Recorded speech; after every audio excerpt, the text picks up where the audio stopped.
Hi ಎಲ್ರಿಗೂ ನಮಸ್ಕಾರ. Missus Kavita Anjan ಚಾನಲ್ಗೆ ಸ್ವಾಗತ. ಸಾಯಂಕಾಲದ ಪೂಜೆ ಮುಗಿಸ್ಬಿಟ್ಟು ಸಾಯಂಕಾಲದಿಂದ ಮತ್ತು ರಾತ್ರಿವರೆಗೂ ನಮ್ಮ ಮನೇಲಿ ಯಾವ ಥರ ಇರುತ್ತೆ ಅಂತ ಅಂದ್ಬಿಟ್ಟು ದಿನದ್ದು ಬ್ಲಾಗ್ ಮಾಡ್ತಾಯಿದ್ದೀನಿ.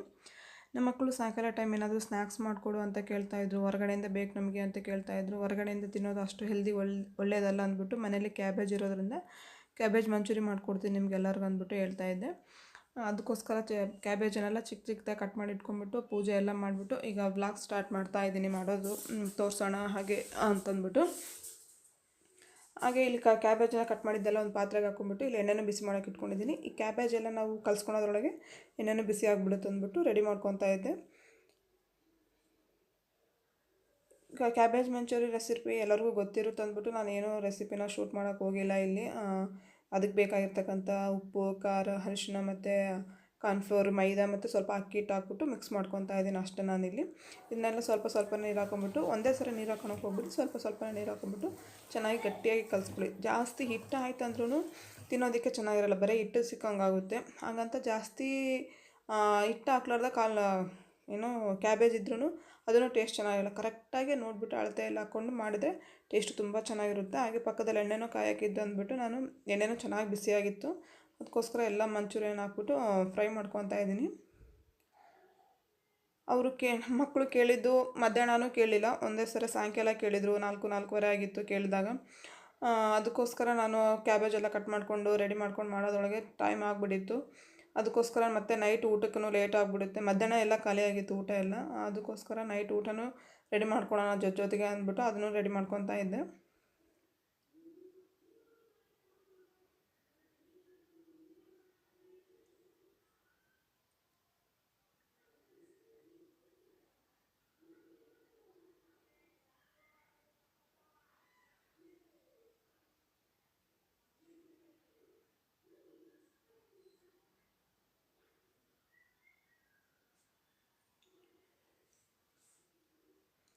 ಫಸ್ಟು ಒಂದು ಹಾಕಿದ್ದು ರೆಡಿಯಾಗಿತ್ತು. ಟೇಸ್ಟ್ ನೋಡ್ತಾ ಇದ್ದೀನಿ. ಖಾರ ಉಪ್ಪು ಎಲ್ಲ ಕರೆಕ್ಟಾಗಿದೆ ಅಂದ್ಬಿಟ್ಟು ಕರೆಕ್ಟಾಗಿ ಆಗಿತ್ತು. ಖಾರ ಮತ್ತು ಉಪ್ಪೆಲ್ಲ ಕರೆಕ್ಟಾಗಿತ್ತು. ಹಾಗೆ ಅದನ್ನು ಇನ್ನೊಂದು ಬ್ಯಾಚನ್ನು ಹಾಕ್ಕೊಂಡ್ಬಿಟ್ಟು ನಾನು ಇಲ್ಲಿ ಅಡುಗೆನೂ ರೆಡಿ ಮಾಡ್ಕೊತಿದ್ದೆ ನೈಟಿಗೆ. ನಮ್ಮೂರಲ್ಲಿ ಸಂಡೇ ಸಂತೆ ಆಗುತ್ತೆ ತರಕಾರಿದೆಲ್ಲ. ಅದಕ್ಕೂ ಅಲ್ಲಿ ಸಂತೆ ತೊಗೊಂಬರುವಾಗ ಸೊಪ್ಪೆಲ್ಲ ಜಾಸ್ತಿ ತೊಗೊಂಬಂದಿದ್ದೆ. ಅದನ್ನೆಲ್ಲ ನೀಟಾಗಿ ಕ್ಲೀನ್ ಮಾಡಿಬಿಟ್ಟು ಬಿಡಿಸಿ ಇಟ್ಕೊಂಡಿದ್ದೆ. ಅದನ್ನೇ ಇವಾಗ ಸೊಪ್ಪು ಸಾರು ಮಾಡಿಬಿಟ್ಟು ಅನ್ನ ಮಾಡೋಣ ಅಂದ್ಬಿಟ್ಟು ನೈಟ್ಗೆ ಹೆಂಗಿದ್ರು ಕ್ಯಾಬೇಜ್ ಮಂಚೂರಿ ಮಾಡ್ತಾಯಿದ್ದೀನಲ್ವ, ಮತ್ತು ಜಾಸ್ತಿ ಇದಕ್ಕೆ ಅಂದ್ಬಿಟ್ಟು ಅದನ್ನೇ ಲೈಟಾಗಿ ಮಾಡೋಣ ಅಂದ್ಬಿಟ್ಟು ಮಾಡ್ತಾಯಿದ್ದೆ.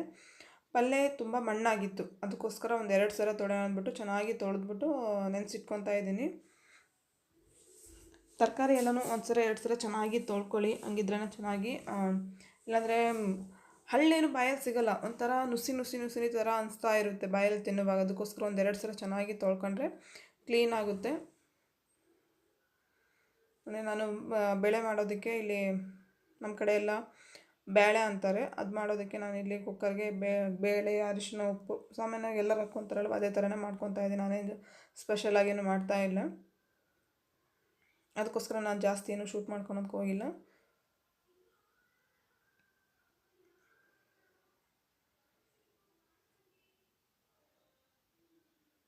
ಒಂದ್ಸಲ ಫಸ್ಟು ಚೆನ್ನಾಗಿ ನೆನೆಸಿಟ್ಕೊಂಡ್ಬಿಟ್ಟಿದ್ದೆ ನೀರೆಲ್ಲ, ಮಣ್ಣೆಲ್ಲ ಕ್ಲೀನ್ ಆಗಲಿ ಅಂದ್ಬಿಟ್ಟು.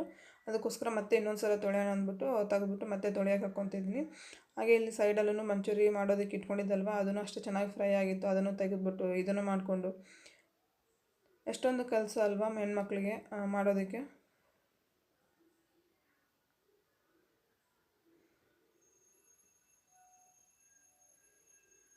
ಹಾಗೆ ನಾನು ಅಕ್ಕಿನೂ ನೆನೆಸಿಟ್ಕೊಂಡಿದ್ದೆ. ನಾವು ಯೂಸಲಿ ಬರೀ ಅಕ್ಕಿ ಅನ್ನನೇ ಅಷ್ಟು ಮಾಡ್ಕೊತೀನಲ್ಲ, ಅದರಲ್ಲಿ ಸ್ವಲ್ಪ ನವಣೆನೂ ಮಿಕ್ಸ್ ಮಾಡ್ಕೊತೀವಿ. ಡೈರೆಕ್ಟಾಗಿ ನವಣೆ ಮಾಡಿದ್ರೆ ಮಕ್ಕಳನ್ನೂ ಇಷ್ಟಪಟ್ಟು ತಿನ್ನೋದಿಲ್ಲ. ಬರೀ ನವಣೆ ಇತ್ತಂದರೆ ಅದೊಂಥರ ಅನಿಸುತ್ತೆ. ಅದಕ್ಕೋಸ್ಕರ ಅಕ್ಕಿ ಕ್ವಾಂಟಿಟಿ ಫಸ್ಟಿಗೆ ನಾನು ಸ್ಟಾರ್ಟ್ ಮಾಡಿದಾಗ ನವಣೆ ಮತ್ತು ಅಕ್ಕಿ ಮಿಕ್ಸ್ ಮಾಡುವಾಗ ಅಕ್ಕಿ ಕ್ವಾಂಟಿಟಿ ಜಾಸ್ತಿ ಇತ್ತು, ನವಣೆ ಸ್ವಲ್ಪ ಕಡಿಮೆ ಹಾಕ್ಕೊತಾ ಇದ್ದೆ. ಆಮೇಲೆ ನನ್ನ ಮಕ್ಕಳು ತಿನ್ನೋದಕ್ಕೆ ಇಷ್ಟಪಟ್ಟು ಸ್ಟಾರ್ಟ್ ಮಾಡಿದ್ಮೇಲೆ ಸ್ವಲ್ಪನೇ ಅಕ್ಕಿ ಕ್ವಾಂಟಿಟಿ ಕಡಿಮೆ ಮಾಡಿಬಿಟ್ಟು ನವಣೆ ಕ್ವಾಂಟಿಟಿನ ಜಾಸ್ತಿ ಮಾಡ್ಕೊತ ಹೋಗ್ತಾಯಿದ್ದೀನಿ. ಯೂಸಲಿ ನಾನು ದೋಸೆ ಮಾಡಲಿ, ಇಡ್ಲಿ ಏನೇ ಮಾಡಿದ್ರೂ ನಾನು ಸ್ವಲ್ಪ ನವಣೆ ಹಾಕ್ಬಿಟ್ಟು ಮಾಡ್ತೀನಿ. ನವಣೆ ಅಥವಾ ರಾಗಿ ಯಾವುದಾದ್ರೂ ಸಿರಿಧಾನ್ಯಗಳು ಹಾಕ್ಬಿಟ್ಟು ಮಾಡ್ತೀನಿ. ಟೇಸ್ಟ್ ತುಂಬ ಚೆನ್ನಾಗಿರುತ್ತೆ. ಹಾಗೆ ಮಕ್ಳಿಗೂ ನಾವು ಯಾವುದೇ ರೀತಿಯಲ್ಲಿ ನವಣೆ ಮತ್ತು ರಾಗಿ ಬೇರೆ ಸಿರಿಧಾನ್ಯಗಳೆಲ್ಲ ಕೊಟ್ಟಂಗಾಗುತ್ತೆ. ಅವ್ರಿಗೆ ಡೈರೆಕ್ಟಾಗಿ ಕೊಟ್ಟರೆ ತಿನ್ನೋದಕ್ಕೆ ಇಷ್ಟಪಡಲ್ಲ. ಅದಕ್ಕೋಸ್ಕರ ಈ ಥರ ಬೇರೆ ಇದರಲ್ಲಿ ಮಿಕ್ಸ್ ಮಾಡಿಕೊಟ್ರೆ ತಿನ್ನೋದಕ್ಕೇನು ತಿಂತಾರೆ, ಆದರೂ ಗೊತ್ತಾಗೋದಿಲ್ಲ ನಾವು ತಿಂತಾಯಿದ್ದೀವಿ ಅಂತ. ಅದಕ್ಕೋಸ್ಕರ ನಾನು ಆ ಥರ ಮಾಡ್ತೀನಿ. ಹಾಗೆ ಇಲ್ಲಿ ನಾನೆಲ್ಲ ಕುಕ್ಕರ್ಗೆ ಹಾಕ್ಕೊಂಡಿದ್ದಾಯಿತು ಬೇಳೆ ಮಾಡೋದಕ್ಕೆ. ನೆಕ್ಸ್ಟ್ ಇಲ್ಲಿ ಮಂಚೂರಿಯನ್ ರೆಡಿ ಆಯಿತು ಅಂದ್ಬಿಟ್ಟು ನೆಕ್ಸ್ಟ್ ಬ್ಯಾಚನ್ನು ಹಾಕ್ಕೊತಾ ಇದ್ದೀನಿ.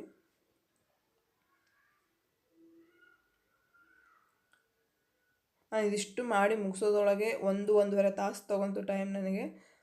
ತುಂಬ ಲೇಟ್ ಆಯಿತು. ಸುಮ್ಮನೆ ಅದಕ್ಕೋಸ್ಕರ ಅನಿಸ್ತು, ಸುಮ್ಮನೆ ಮಾಡಿದ್ದೀನಲ್ಲಪ್ಪ ಇವಾಗ ಗೋಬಿ ಮಂಚೂರಿ ನಾಳೆ ಮಾಡಿಕೊಡ್ತೀನಿ ಅಂತ ಹೇಳಿದ್ರು ಚೆನ್ನಾಗಿರ್ತದೆ ಅನಿಸ್ತು. ಅವ್ರು ತಿನ್ನೋದ್ರೊಳಗೆ 7-7:15 ಆಗಿಬಿಟ್ಟಿತ್ತು ಟೈಮು. ಊಟನೂ ಮಾಡಲಿಲ್ಲ. ನಮ್ಮ ಚಿಕ್ಕ ಮಗ ಮಾಡಿದ್ರು ಸ್ವಲ್ಪ ತಿಂದ, ದೊಡ್ಡವನು ತಿನ್ನಲೇ ಇಲ್ಲ. ಹಂಗೆ ಮಲ್ಕೊಂಡ, ನನಗೆ ಬೇಡ ಬೇಡ ಅಂದ್ಬಿಟ್ಟು. ಆವಾಗ ಅನಿಸ್ತು ಸುಮ್ಮನೆ ಮಾಡಿದಲ್ವ, ಊಟನೇ ತಿನ್ನಲಿಲ್ಲ, ಬರೀ ಇದನ್ನೊಂದೇ ತಿಂದ್ಬಿಟ್ಟು ಮಲ್ಕೊಂಡ ಅಂತ. ನೆಕ್ಸ್ಟ್ ಟೈಮ್ ಇನ್ನೊಂದು ಸರಿ ಸ್ನ್ಯಾಕ್ಸ್ ಮಾಡುವಾಗ ಅವ್ರಿಗೆ ಮೊದಲೇ ಕೇಳಿಬಿಟ್ಟು ಮಧ್ಯಾಹ್ನನೇ ಸ್ಟಾರ್ಟ್ ಮಾಡೋಣ ಅಂತ ಅನಿಸ್ತು ಅವತ್ತು. ಮಧ್ಯಾಹ್ನ ಅಂತಂದರೆ ಒಂದು 3-4-4:15 ತಿಂದ್ಬಿಟ್ರಿಗಿನ ಅವರು ಆಟ ಆಡೋದು ಎಲ್ಲ ಮಾಡೋದ್ರೊಳಗೆ ನಾವು ಊಟ ತಿನ್ನೋದ್ರೊಳಗೆ 7-7:15 ಊಟ ತಿಂತೀವಲ್ವ, ಅಷ್ಟರೊಳಗೆ ಅವ್ರಿಗೆ ಡೈಜೆಷನ್ ಆಗಿಬಿಡುತ್ತೆ ಅಂದ್ಬಿಟ್ಟು ಇನ್ನೊಂದು ನೆಕ್ಸ್ಟ್ ಟೈಮ್ ಮಾಡಿದಾಗ ಆ ಥರ ಮಾಡೋಣ ಅಂದ್ಕೊಂಡೆ. ನೋಡಿ ಬೇಳೆಗೆ ಎಲ್ಲ ರೆಡಿ ಮಾಡ್ಕೊಂಡಿದ್ದೆ. ಅದನ್ನು ಅಷ್ಟೇ ಕುಕ್ಕರ್ ವಿಸಿಲ್ ಕೂಗ್ಸೋದಕ್ಕೆ ಇಟ್ಕೊಂಡಿದ್ದೀನಿ ಸೈಡಲ್ಲಿ.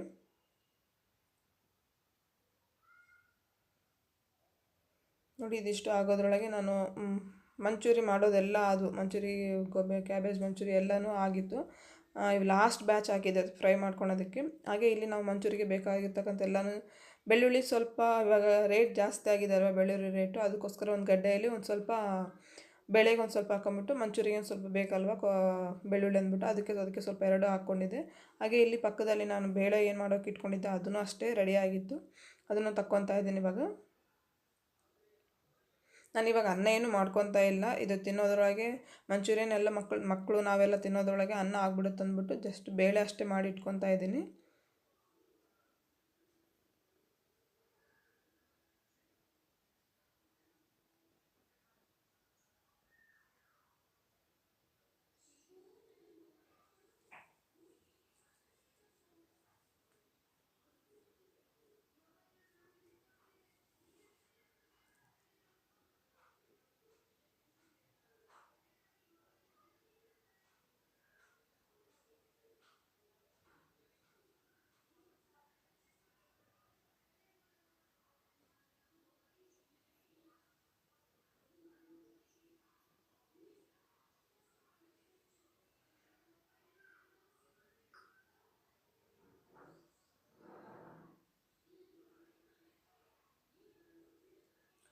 ಇದಕ್ಕೆ ಎರಡೆರಡು ಜೊತೆಗೆ ಮಾಡ್ಕೋಬೋದು, ಆಮೇಲೆ ತಿಂದಮೇಲೆ ಮಾಡ್ಬೋದಲ್ಲ ಅನ್ಕೋಬೋದು. ಇವಾಗ ಇದಿಷ್ಟು ಮಾಡಿದ್ದೀನಿ ಅಡುಗೆ ಎಲ್ಲ ಗೋಬಿ ಮಂಚೂರಿ ಕ್ಯಾಬೇಜ್ ಮಂಚೂರಿ ಮಾಡೋಣ ಅಂದ್ಬಿಟ್ಟು.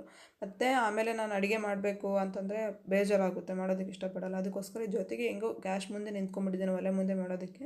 ಇದನ್ನು ಮಾಡಿ ಇಟ್ಕೊಂಡ್ಬಿಡೋಣ, ಇದಕ್ಕಂತ ಪಲ್ಯ ಎಲ್ಲ ಆಲ್ರೆಡಿ ಬಿಡಿಸ್ಬಿಟ್ಟು ಇಟ್ಕೊಂಡಿದ್ದಲ್ವ, ಜಸ್ಟ್ ಕುಕ್ಕರ್ಗೆ ಹಾಕಿ ಇಟ್ಕೊಳೋದು ಅಂದ್ಬಿಟ್ಟು ಅದನ್ನು ಮಾಡೋಣ ಅಂದ್ಬಿಟ್ಟು ಸೈಡಿಗೆ ಮಾಡಿ ಇಟ್ಕೊತಾ ಇದ್ದೀನಿ. ಇವಾಗ ಅದೇ ಎಣ್ಣೆ ನಾವೇನು ಮಂಚೂರಿ ಫ್ರೈ ಮಾಡ್ಕೊಂಡಿದ್ವಲ್ಲ ಅದೇ ಎಣ್ಣೆನಾಗೆ ನಾನು ಇಲ್ಲ ರೆಡಿ ಮಾಡ್ಕೊತಾ ಇದ್ದೀನಿ ಇವಾಗ.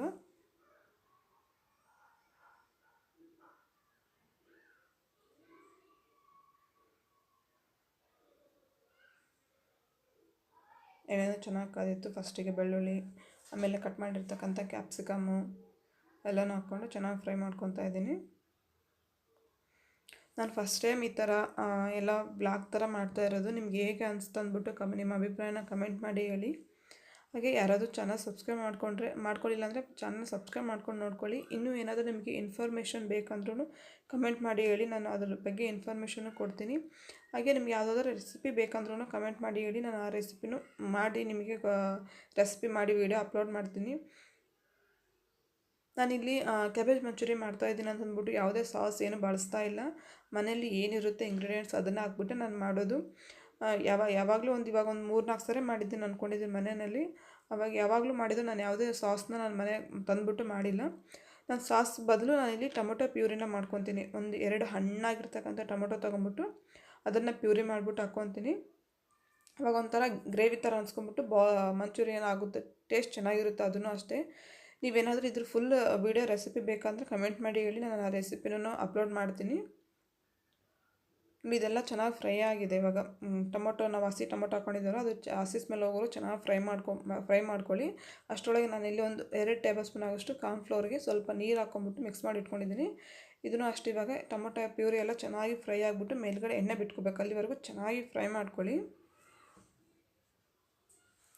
ನಾನು ಈ ಥರ ಫಸ್ಟ್ ಟೈಮ್ ವೀಡಿಯೋ ಮಾಡೋದ್ರಿಂದ ಏನು ಎಕ್ಸ್ಪ್ಲೇನ್ ಮಾಡಬೇಕು ಅನ್ನೋದೇ ಗೊತ್ತಾಗ್ತಾ ಇಲ್ಲ. ಯಾವ ಥರ ನಾನು ಮಾತಾಡಬೇಕು ವೀಡಿಯೋದ ಅಂತಲೂ ಗೊತ್ತಾಗ್ತಾಯಿಲ್ಲ. ಫಸ್ಟ್ ಟೈಮ್ ಈ ಥರ ಮಾಡ್ತಾಯಿದ್ದೀನಿ. ಏನಾದರೂ ತಪ್ಪಾಗಿ ಮಾತಾಡಿದರೆ ದಯವಿಟ್ಟು ಸಾರಿ, ಕ್ಷಮಿಸ್ಬಿಡಿ.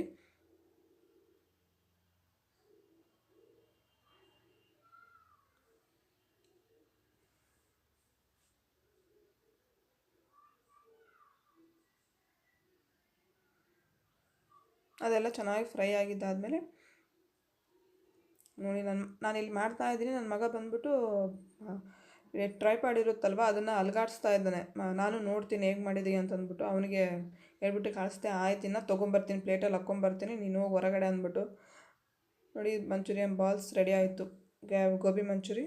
ಇವಾಗ ಪ್ಲೇಟ್ಗೆ ಸರ್ವ್ ಮಾಡ್ಕೊತಾ ಇದ್ದೀನಿ. ಟೇಸ್ಟ್ ಅಂತೂ ತುಂಬ ಚೆನ್ನಾಗಿರುತ್ತೆ. ನಿಮಗೆ ಬೇಕಂದರೆ ರೆಸಿಪಿನ ಕಮೆಂಟ್ ಮಾಡಿ ಹೇಳಿ, ನಾನು ಖಂಡಿತವಾಗೂ ಈ ರೆಸಿಪಿನ ಶೇರ್ ಮಾಡ್ತೀನಿ. ಸಿಂಪಲ್ಲಾಗಿ ಟೇಸ್ಟು ತುಂಬ ಚೆನ್ನಾಗಿರುತ್ತೆ. ಸೇಮ್ ನಾವು ಹೊರಗಡೆ ತಿಂತಾಯಿದ್ದೀವಿ ಅಂತಲೇ ಅನಿಸುತ್ತೆ. ಜಾಸ್ತಿ ಸಾಸ್ ನಾನು ಹೊರಗಡೆ ಸಾಸ್ ಏನು ಬಳಸೇ ಇಲ್ಲ, ಮನೇಲೇ ಮಾಡಿರೋದ್ರಿಂದ ಟೇಸ್ಟ್ ತುಂಬ ಚೆನ್ನಾಗಿರುತ್ತೆ. ನಾವು 4 ಜನ ಇರೋದ್ರಿಂದ 4 ಪ್ಲೇಟ್ಗೂ ಸರ್ವ್ ಮಾಡಿದ್ದೀನಿ. ಮೇಲ್ಗಡೆ ಒಂದು ಸ್ವಲ್ಪ ಈರುಳ್ಳಿ ಹಾಕೊಂಡ್ಬಿಟ್ರೆ ಸೂಪರಾಗಿರುತ್ತೆ.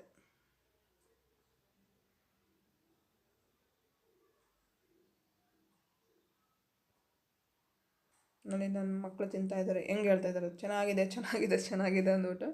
ಫುಲ್ ಖುಷಿ ಆದರೆ ಅವ್ರು ಮಾಡಿಕೊಟ್ಟಿದ್ದು. ಏನಂದರೆ ಒಂದು ಬೇಜಾರಾಗಿದ್ದು ಏನಂದರೆ ಸ್ವಲ್ಪ ಟೈಮ್ ಲೇಟಾಗಿರೋದ್ರಿಂದ ಅವರು ಊಟ ತಿನ್ನಲಿಲ್ಲ, ಹಂಗೆ ಮಲ್ಕೊಂಡ್ಬಿಟ್ರು. ಅದೇ ಒಂದು ಬೇಜಾರು. ನೆಕ್ಸ್ಟ್ ಟೈಮಿಂದ ಮಧ್ಯಾಹ್ನ ಮಾಡೋಣ ಅಂದ್ಕೊಂಡಿದ್ದೀನಿ. ಮಧ್ಯಾಹ್ನ ಇಲ್ಲ ಸಾಯಂಕಾಲ ಟೈಮು ಅದು ತಿನ್ನೋದೆಲ್ಲ ಆಗೋದ್ರೊಳಗೆ ಇಲ್ಲಿ ನೋಡಿ ನಾನು ಮಾಡ್ಕೊಂಡಿದ್ದು ಬೇಳೆ ಸಾರನ್ನು ರೆಡಿ ಆಯಿತು. ಹಾಗೆ ಜೊತೆಗೆ ನವಣೆ ಅನ್ನನೂ ರೆಡಿಯಾಗಿದೆ.